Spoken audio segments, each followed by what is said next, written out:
தொப்பிக்காரரும் குரங்குகளும். முன்னொரு காலத்தில் ஒரு வியாபாரி ஊரூராக சென்று தொப்பிகளை விற்று வந்தார். ஒரு கோடைக்கால நண்பகலில் அவர் ஒரு பெரிய காட்டின் வழியாக சென்று கொண்டிருந்தார். நீண்ட தூரம் நடந்ததால் அவருக்கு களைப்பு மேலிட்டது. அங்கிருந்த ஒரு பெரிய ஆலமரத்தின் அடியில் தனது தொப்பிகள் நிறைந்த கூடையை வைத்துவிட்டு சற்றே கண்ணயர்ந்தார். அவர் தூங்கிய சிறிது நேரத்தில் அந்த மரத்திலிருந்த குறும்புக்கார குரங்குகள் கீழே இறங்கி வந்தன. கூடையை திறந்து ஆளுக்கொரு வண்ணத் தொப்பியை எடுத்து தலையில் மாட்டிக்கொண்டு மீண்டும் மரத்தின் மேல் ஏறிக்கொண்டன. வியாபாரியின் தந்திரம். சிறிது நேரம் கழித்து விழித்து பார்த்த வியாபாரி அதிர்ச்சியடைந்தார். கூடை காலியாக இருந்தது. அவர் சுற்றும் முற்றும் தேடிவிட்டு கடைசியாக மேலே நிமிர்ந்து பார்த்தார்.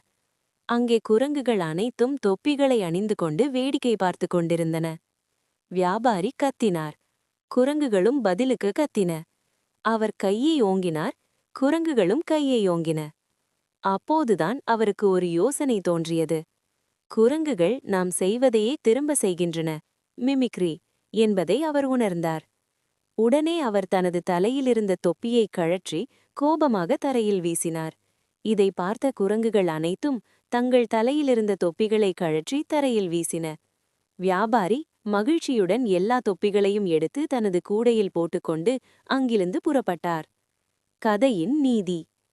புத்திசாலித்தனம் பலத்தை விட சிறந்தது. ஏமாந்த சிங்கம். ஒரு காட்டில் மிகவும் கொடூரமான சிங்கம் ஒன்று வாழ்ந்து வந்தது. அது பசியெடுத்தால் காட்டிலுள்ள விலங்குகளை வேட்டையாடி தின்று வந்தது. இதனால் பயந்த விலங்குகள் அனைத்தும் ஒன்று கூடி சிங்கத்திடம் ஒரு ஒப்பந்தம் செய்தன. அதன்படி சிங்கம் வேட்டையாடுவதை நிறுத்த வேண்டும். அதற்கு பதிலாக தினமும் ஒரு விலங்கு சிங்கத்திற்கு உணவாக அதன் குகைக்கே வரும் என்று முடிவானது. முயலின் முறை. ஒருநாள் ஒரு சிறிய முயலின் முறை வந்தது. அந்த முயல் மிகவும் புத்திசாலி. அது சிங்கத்தை கொல்ல ஒரு திட்டம் தீட்டியது. எனவே மிகவும் தாமதமாக சிங்கத்தின் குகைக்குச் சென்றது. சிங்கத்தின் கோபம். பசியால் காத்திருந்த சிங்கம் முயல் தாமதமாக வந்ததைக் கண்டு ஆத்திரமடைந்தது. ஏன் இவ்வளவு தாமதம் என்று கர்ஜித்தது. முயலின் தந்திரம். முயல் பணிவுடன், அரசே, நான் வரும் வழியில் வேறொரு பெரிய சிங்கம் என்னை வழிமறித்தது. அதனிடமிருந்து தப்பித்து வரத்தான் தாமதமானது என்று பொய் கூறியது. கிணற்றுக்குள் சிங்கம். தன்னையும் மீறி இன்னொரு சிங்கமா என்று கோபப்பட்ட சிங்கம் அந்த சிங்கத்தை காட்டச் சொன்னது.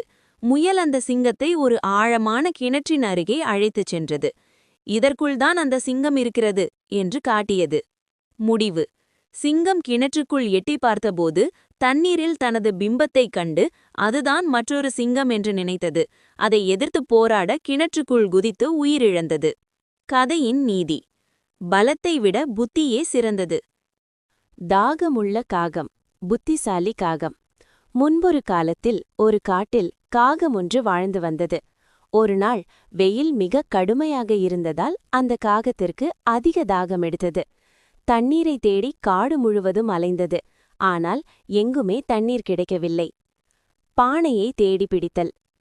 காகம் களைத்துப்போய் ஒரு மரத்தின் அடியில் அமர்ந்தபோது தூரத்தில் ஒரு வீட்டின் வாசலில் ஒரு மண்பானை இருப்பதை பார்த்தது. உடனே மகிழ்ச்சியுடன் அங்கு பறந்து சென்றது. அந்த பானையில் தண்ணீர் இருந்தது. ஆனால் அது மிகவும் அடியில், அதாவது குறைவாக இருந்தது. காகம் எவ்வளவு முயன்றும் அதன் அலகால் தண்ணீரை எட்ட முடியவில்லை. காகத்தின் யோசனை. காகம் சோர்ந்து போய்விடவில்லை. தண்ணீர் குடிக்காமல் இங்கிருந்து நகரக்கூடாது என்று முடிவு செய்தது. அப்போது அதன் கண்ணில் பானையின் அருகில் கிடந்த சில கூழாங்கற்கள் பட்டன. உடனே அதற்கு ஒரு புத்திசாலித்தனமான யோசனை தோன்றியது. காகம் தன் அலகால் ஒவ்வொரு கல்லாக கவ்வி எடுத்து பானைக்குள் போட்டது.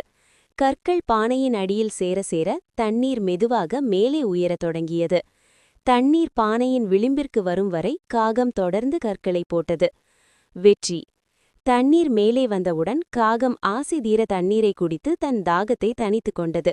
பிறகு மகிழ்ச்சியுடன் கரைந்து கொண்டே வானில் பறந்து சென்றது. கதையின் நீதி. மாரல். முயற்சியுடையார் இகழ்ச்சி அடையார்.